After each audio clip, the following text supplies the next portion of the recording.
It's the 20th of December and it's time for the next entry in my 24 Ghost Stories for Christmas, where I review a ghost story each day of December leading up to Christmas Day. We're almost finished, we only have a few entries left, and this one is particularly special, at least to me in my eyes. I'm kind of breaking a rule here because I'm talking about a film which I have reviewed. I've done an entire video on this film, but I did it early on within in this channel. A lot of you might not have seen it, and also I feel like we're talking about ghost stories, and largely I've been talking about British ghost stories, a few American ones. We've not really been talking about non-English speaking ghost stories, and also this is one of the greatest films ever made, in my opinion. So we're talking about Kwaidan, which was released in 1964. It was directed by Masaki Kobayashi. It is an anthology film, and as many of you know, I love anthology films.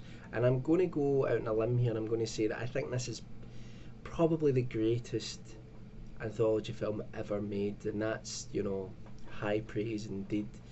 Kwaidan is, I think it's roughly translated as sort of, it means sort of ghost story. So we have 4 stories, and as with most anthology films, what it is it's you've got a bunch of different stories which are linked together somehow. So almost like a collection of short films. In this sense, there's not actually a full wraparound.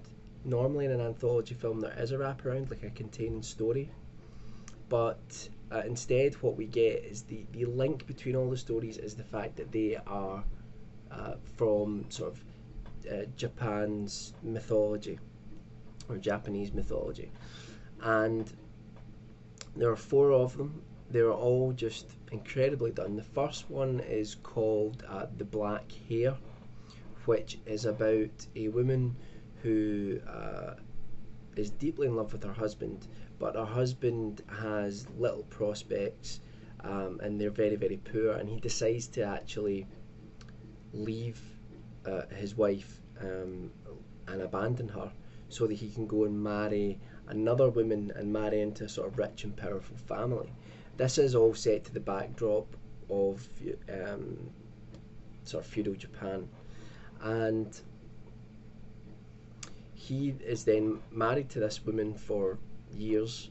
He's abandoned his wife, who genuinely loved him and cared for him and was a very sort of kind soul, and he starts to realise that what he's done is a huge mistake, and it takes him years and years to realise it. So eventually he leaves this horrible, horrible wife that he has at this point. This woman is just a maniac, and he leaves her and he goes in search of his previous wife, and what he finds is quite eerie.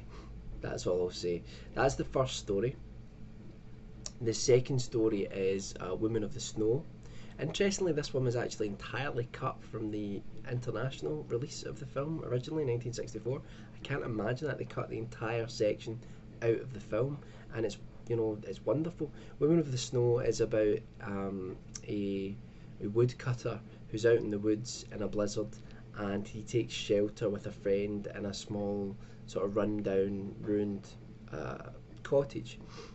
When he's there, he wakes up and realises that his friend has been preyed upon by this sort of demoness of the snow, almost like a sort of ice queen.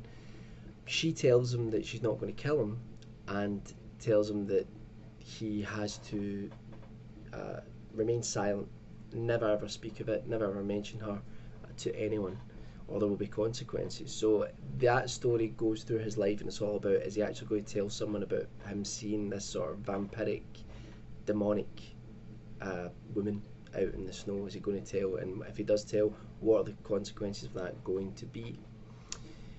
Okay, so the next one is Hoichi the Earless, which starts off with this incredible battle scene. You get to see this ancient battle take place in Japan, and it then moves forward slightly, and we have Hoichi, who is a blind musician who sings a song and narrates a sort of tale musically about that battle that we see at the beginning, and the ghosts of that battle are so enamoured with the way that Hoichi tells this story that they want him for themselves. And it's about how the monks that Hoichi knows and is friends with and lives with, about how they are going to try and protect him from these spirits. So that's Hoichi the Earless.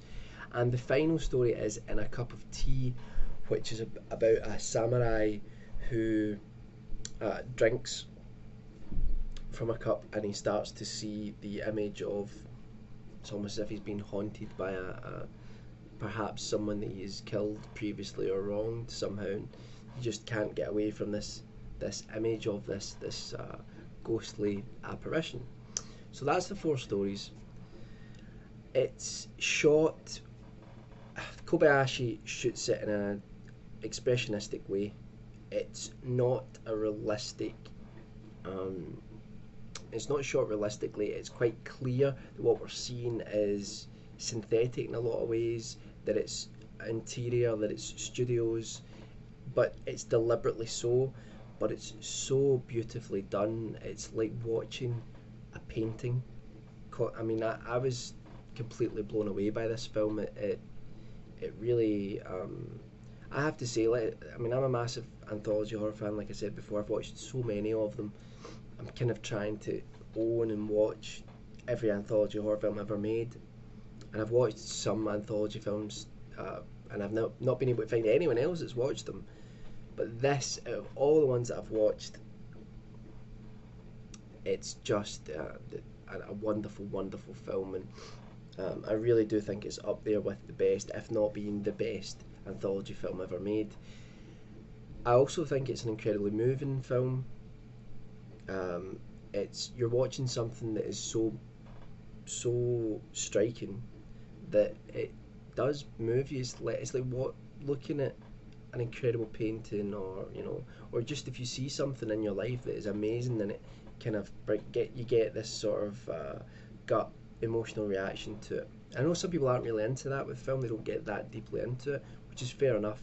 But that's what I got from this film, and it really stayed with me. It stayed in my head. It's not overtly frightening.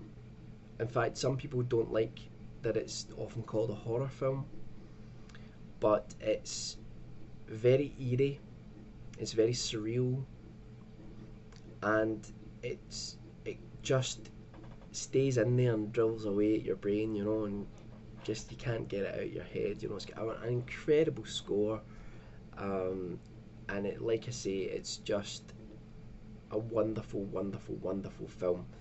I would also recommend that you try and get the original cut of the film, which is 183 minutes. There's another cut of the film which is 161 minutes, but you're really missing out a big chunk of the film. So obviously,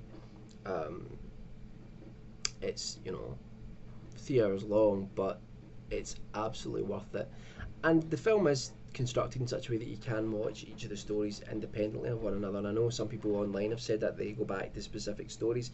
I'll watch the whole thing from beginning to end, and my jaw just hits off the ground. And incredible. In fact, I think the cinematography in this film is some of the best cinematography that there's ever been in any film. I'd put it up against any other film you want to name. Anything, I would say Kwaidan is at least its equal, if not better than it. It's that amazingly constructed and such an awe-inspiring visual experience.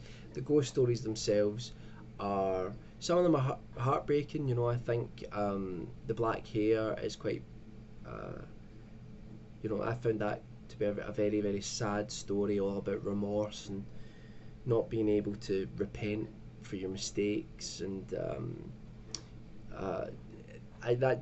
that one probably sat with me the most. But In a Cup of Tea, the way it ends as well, it has this ending which is quite unexpected. But anyway, the whole thing, wonderful. Go check it out, and I'll be back tomorrow with the 22nd film in this list, and we're nearly there. And we've got some Christmas ones coming up. I bet you can guess what they are.